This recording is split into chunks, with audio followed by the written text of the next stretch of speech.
waxay ahayd caasimadii ugu horeysay ee taariikhda islaamka waana meesha labaad ee ugu muqadaska badan muslimiinta agtooda. waxaa ka dhisan masaajidkii labaad ee uu dhisay nebi Muxamed sallallahu calayhi wasallam, waxaana sidoo kale ku yaala qabrigii nebigeena suuban. waxayna ku dul taal dhulka taariikhiga ah ee Xijaas. waa magaaladii naxariisay tii uu nebigu ku walaalaysiiyay muhaajiriin iyo ansaar. waxaana waqtiga taariikhdeeda ka mid deganaa yahuudi dadkii la odhan jiray camaaliqada. waxayna bartilmaameed u tahay oo soo booqda malaayiin muslimiina sanad walba. waxayna goobjoog u soo ahayd dagaalla taariikhda galay. waa magaaladii xabiibkeena iyo tii xarunta u ahayd dacwadda diinta. waa Madiina-Al-Munawara. wuxuu u noqonayaa aasaaska taariikhda Madiina, taasoo waagii hore loo yaqaanay Yathrib in ka badan 1600 sano ka hor hijradii nebiga sallallahu calayhi wasallam. qabiilooyin iyo qowmiyado badan ayaana ku noolaa kuwaasoo isaga kala dambeeyay. waxaa deganaan jiray waagii hore dad la odhan jiray camaaliqa, waxaana uga dambeeyay qabiilooyin la odhan jiray maciiniyuun oo ka yimid dhanka Yaman. waxaa iyaguna degay yahuud qarnigii labaad ee miilaadiga,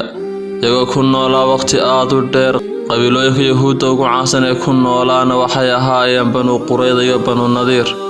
waxay kadibna biyo xidheenkii Maarib ee dalka Yaman ayaa burburay, waxaana ka mid ahaa qabiilooyinkii Carbeed ee halkaa kasoo degaan bedeshay Aws iyo Khasraj, iyagoo soo degay magaalada Madiina,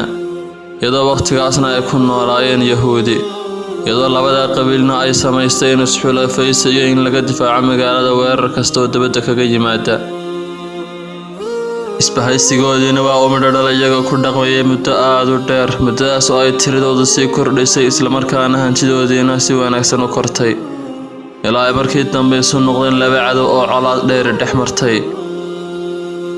waana kadib markii yahuudi ka shaqeeyeen inay isku diraan labada qabiil ee walaalaha ah, iyagoo ka baqaya inay ku ballaadhiyaan awoodooda iyo maamulkooda mandiqada ku xeeran.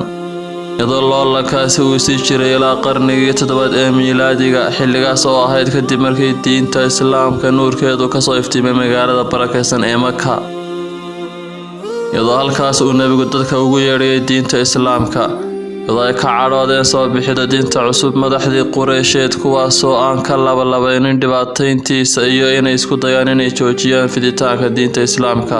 iyagoo adeegsanaya dariiq kasta oo suurtagal ula muuqday. waxaana nebigu intaa kadib u haajiray magaalada Yathrib kadib markay ku heshiiyeen labadii qabiil ee Aws iyo Khasraj inay iyagu ilaalinayaan kadib markay diinta soo galeen. waxaana uu hijrooday nebigu sallallahu calayhi wasallam Madiina iyadoo uu la socdo saaxiibkii Abubakar, iyadoo muslimiinta intii awoodayna ay u hijroodeen isla Yathrib. intii uu dariiqa sii socdayna waxa uu sii maray Quba, isagoo nebigu halkaa ka dhisay masaajidkii u horreeyay ee islaamka. wuxuuna Madiina soo galay nebigu sallallahu calayhi wasallam 12 bishii Rabiicul Awwal sanadkii 1 ee hijriyada. maalintaas magaaladu waxay gashay taariikh cusub oo ka dhigaysa inay ka mid noqoto meelaha ugu muqadaska badan ee muslimiinta, taasoo siinaysa magaalada taariikh aad u fac weyn oo jiilasha kala dambeeya ay weligood baran doonaan. markii nebigu uu soo gaadhay Madiinana wuxuu gudagalay dhisidda masjidkiisa barakaysan, kaas oo ahaa masjidkii labaad ee islaamka la dhiso, isagoo markii dambe noqday gundhiga ama aasaaska dowladdii islaamka waqtigaas. waxaana nebigu walaalayay muhaajiriintii iyo ansaartii. imaatinkiisii 5 bilood kadib waxay ansaartu hantidoodii iyo guryahoodii badh ka mid ah ugu deeqeen walaalahoodii muhaajiriinta. wuxuuna nebigu u dhaqaaqay inuu dib u abaabul ku sameeyo xidhiidhka dadkii deganaa Madiina. waxaanuu nebigu sameeyey dastuurkii u horreeyay ee Madiina, kaasoo loo yaqaanay dastuurkii Madiina ama heshiiskii Saxiifa, kaasoo ay ku cadaayeen shuruudaha iyo waajibaadka cid walba looga baahan yahay hadday yihiin ansaarta, muhaajiriinta iyo yahuuddaba. waxaana ku xusnaa in iskaashaan buuraysigaas dhammaan qabiilooyinka degan Madiina iyo in laga ilaaliyo magaalada duulaan walba oo dibadda kaga yimaada, iyadoo magacii magaaladana waqtigaas loo bedelay Madiina. sidaana waxay ku noqotay caasimadii ugu horeysay islaamka ee taariikhda iyo goobtii saldhigga u ahayd duulaanadii islaamka. dhammaan duulaanadii rasuulkuna waxay kasoo bilaabmeen Madiina, iyadoo kii ugu horreeyay uu ahaa dagaalkii Badar, kaasoo dhacay 17 Ramadaan sanadkii 2 ee hijriga. kadib markii uu rasuulku diyaariyay ciidan ka kooban 314 nin si ay gacanta ugu soo dhigaan safar Quraysh lahayd kaasoo uu Abu Sufyaan waday iyadoo markii Quraysh warkaas maqashay soo diyaarsay ciidan 1,000 nin ka kooban iyadoo dagaalkuna ka dhacay agagaarka ceelasha Badr muslimiintuna waxay soo hooyeen guul aad u weyn isla sanadkii 2 hijriyada waxaa dhacay dagaalkii Uhud kaasoo ay gaaladu bilaabeen iyaga ujeedkooduna yahay ka aargudashada jabkii Badr waxayna u jihaysteen dhanka Madiina waxayna ku kulmeen iyaga ciidankii muslimiintu buurta Uhud iyadoo nabiguna uu diyaariyay khidadii ay ku dagaalgali lahaayeen muslimiintu isagoo saaray 50 saxaabi buur dhabarka ka xigtay inkastoo ay muslimiintu dagaalka guul ka gaareen intii hore laakiin markii 50kii saxaabi badidoodii ay booska baneeyeen amarkii nabigana ay khilaafeen uu isku rogay dagaalkii iyadoo muslimiintii halkaas lagu jabiyay nabigana dhaawacyo loo geystay waxaana dagaalkaas ku dhintay adeerkii nabiga ee Xamse bin Cabdilmudalib waxaana sidoo kale magaalada Madiina ka dhacay dagaalkii Banu Nadiir sanadkii 4 hijrada kadib markii Yahuudi reer Banu Nadiir ay isku dayeen inay nabiga khiyaamayeen si ay u dilaan iyagoo jabiyay heshiiskii ay la galeen nabiga ciidankii muslimiintuna waxay ku go'doomiyeen dhufeysyadoodii muddo dhowr maalmood ah ilaa ay ka soo baxeen qalcadihii iyo dhufeysadii ay ku jireen iyagoo nabigana ku wargelay inay Madiina ka guurayaan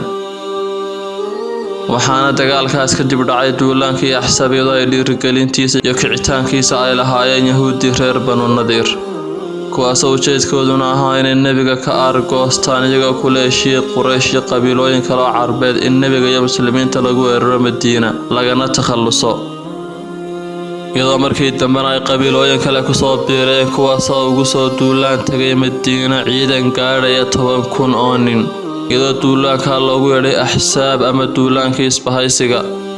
wuxuuna nabigu soo ururiyay 3,000 oo nin iyagoo bilaabay inay god ka qodaan Madiina kaasoo markii gaaladii ay Madiina yimaadeen awoodi waayeen inay ka gudbaan intii muslimiintu dagaalkaas ku mashquulsanaayeen ayay Yahuudi reer Banu Qurayda jabiyeen heshiiskii nabiga ay kula jireen kuwaasoo isku dayay inay gaaladii ka saacidaan soo galitaanka Madiina iyagoo qorshahaasna ku fashilmay balse 24 habeen markay gaaladii deganaayeen ayay ka guureen kadib markii Ilaahay dabayl u soo diray qulubtoodana argagax lagu riday dagaalkaas kadibna iyadoo nabigu soo jeestay reer Banu Qurayda iyadoo lagu qasbay inay isdhiibaan 8 sano kadib hijradii nabigana muslimiintu waxay furteen Maka laakiin nabigu wuxuu ku nagaaday Madiina wuxuuna ka dhigtay saldhigiisa iyadoo haddana la furtay magaaladiisii si ay baaqi ugu sii ahaato Madiina caasimadda dowladda islaamka halkaas ayaana nabigu joogay ilaa uu ka dhintay Rabiicul Awwal sanadkii 11 ee hijriga waxaana lagu aasay qolkii Caaisha Ilaahay raaliya ka noqday waxayna waqtigii khulafada ahayd Madiina waqtiyadii ay ugu horumarsaneyd iyadoo Abu Bakarna murtadiintiisa dhaqsaha uga takhalusay iyadoo waqtigii Cumarna muslimiintu furteen dhulka Shaam Masar iyo dhulka Faris ee maanta loo yaqaan Iiraan waxayna goobjoog u ahayd furashooyinkii muslimiinta ee xilligii Cusmaan bin Affaan iyadoo sii ahayd caasimadda dowladda islaamka ilaa Mucaawiya bin Abu Sufyaan aasaasay dowladdii Umayyadeed oo uu Dimashq ka dhigtay caasimadiisa haddana booskeeda muhiimka iyo muqaddasnimada Madiina waxay ahayd mid baaqiya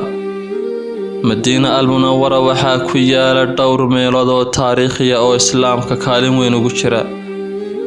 waxaana ka mid ah masaajidka nabiga isagoo ah meesha labaad ee ugu muqaddasaysan muslimiinta marka xarabka laga yimaado waxaana laga dhisay meeshii ay hasha nabigu fadhiisatay markii uu Madiina u soo haajiray waxaana masaajidka ku yaala astaamo fara badan oo ay ka mid yihiin qabriga nabiga calayhi salaam iyo mimbarkiisa kaasoo uu nabigu sheegay in isaga iyo qolka Caaisha oo ah halka uu nabigu ku aasan yahay ay u dhaxayso beeraha jannada ka mid ahi masaajidku wuxuu soo maray heerar ballaadhineed oo kala duwan iyadoo ay ugu horeysay ballaarintii sanadkii 7 ee hijriyada iyadoo ay ku xigtay dib u dhiskii iyo ballaarintii waqtigii Cumar bin Khadaab iyadoo badkiisuna gaadhay in ka badan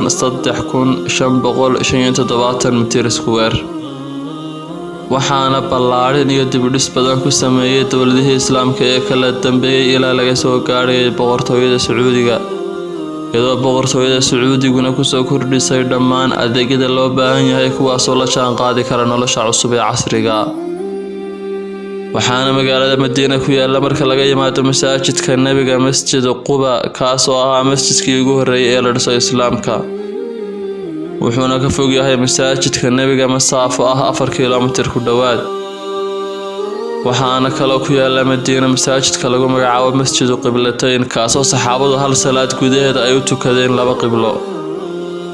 kadib markii iyagoo dhanka Baytul Maqdis u tukanaya ayaa waxa soo degtay aayadda amaraysa in loo tukado dhanka Masjidul Haramka wuxuuna nebigu diray qof amarka ku wargaliya muslimiinta markii saxaabada amarku soo gaadheen waxay qibladoodii u bedeleen dhanka qiblada cusub meelaha caanka ah ee Madiina ku yaala waxaa ka mid ah qubuuraha Al-Baqiic oo ah qubuuraha ugu weyn ee jiray ilaa xilligii nebiga waxaana ku yaala qabriyada 10,000 oo saxaabi waxaana sidoo kale magaalada Madiina ku yaala qubuuraha shuhadadii Uhud kuwaas oo ku aasan buurta Uhud oo u jirta 5 kiiloomitir masaajidka nebiga tirada dadka ku nool Madiina waa ku dhawaad 1.3 milyan oo qof kuwaas oo ka soo kala jeeda jinsiyado kala duwan dadka qaarna waa kuwa deganaa Madiina qarniyo dheer qaarna waa dadka kala yimid dhulal kala duwan waxaana yimaada magaalada Madiina ilaa 1 milyan oo booqdayaal ah sanadkii gaar ahaan bisha Ramadaan iyo xilliga xajka kuwaas oo halkaas ku nagaada maalmo iyo toddobaado agagaarka masjidka nebiga sallallahu calayhi wasallam iyo qabrigiisa sharafta leh si ay ugu noolaadaan ayaamo ay xasuus dib ugu celiyaan waqtigii nebiga inta ay joogaan magaalada xabiibka ama Madiina